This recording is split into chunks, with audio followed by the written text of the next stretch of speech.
Express train پوری رفتار سے اپنی منزل کی طرف بھاگی چلی جا رہی ہے۔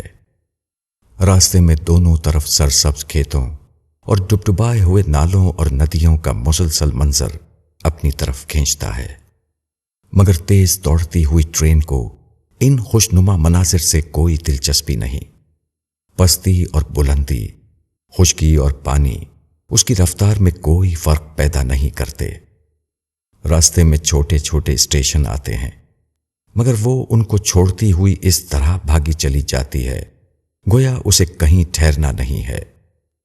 بامقصد زندگی کا معاملہ بھی کچھ اسی قسم کا ہے۔ جب آدمی نے اپنی زندگی کا ایک مقصد بنا رکھا ہو، اس کی ساری توجہ اپنے مقصد پر لگ جاتی ہے۔ ادھر ادھر کے مسائل میں وہ اپنا وقت ضائع نہیں کرتا۔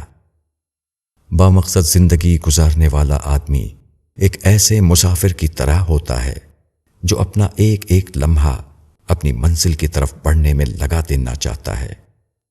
دنیا کے خوشنما مناظر ایسے مسافر کو لبھانے کے لیے سامنے آتے ہیں، مگر وہ ان سے آنکھیں بند کر لیتا ہے۔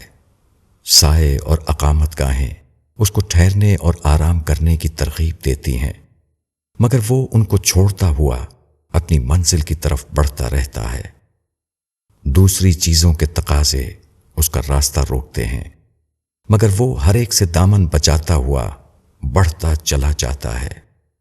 زندگی کے نشیب و فراز اس سے ٹکراتے ہیں، مگر اس کے باوجود اس کے عزم اور اس کی رفتار میں کوئی فرق نہیں آتا۔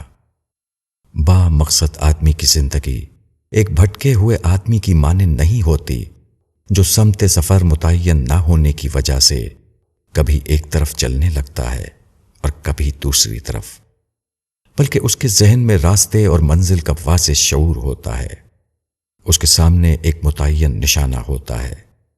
ایسا آدمی کیسے کہیں رک سکتا ہے؟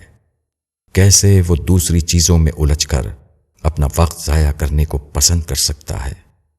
اس کو تو ہر طرف سے اپنی توجہ ہٹا کر ایک متعین رخ پر بڑھنا ہے اور بڑھتے رہنا ہے، یہاں تک کہ وہ اپنے مقصد کو پالے، یہاں تک کہ وہ اپنی منزل پر پہنچ جائے۔ زندگی کو بامعنی بنانے کے لیے ضروری ہے کہ آدمی کے سامنے ایک سوچا ہوا نشانہ ہو، جس کی صداقت پر اس کا ذہن مطمئن ہو، جس کے سلسلے میں اس کا ضمیر پوری طرح اس کا ساتھ دے رہا ہو، جو اس کی رگ و پے میں خون کی طرح اترا ہوا ہو۔ یہی مقصدی نشانہ کسی انسان کو جانوروں سے الگ کرتا ہے۔ اگر یہ نہ ہو تو انسان اور جانور میں کوئی فرق نہیں، اور جس آدمی کے اندر مقصدیت آ جائے اس کی زندگی لازماً ایک اور زندگی بن جائے گی۔ وہ چھوٹی چھوٹی غیر متعلق باتوں میں الجھنے کے بجائے اپنی منزل پر نظر رکھے گا۔ وہ یکسوئی کے ساتھ اپنے مقررہ نشانے پر چلتا رہے گا، یہاں تک کہ منزل پر پہنچ جائے گا۔ مولانا وحید الدین خان۔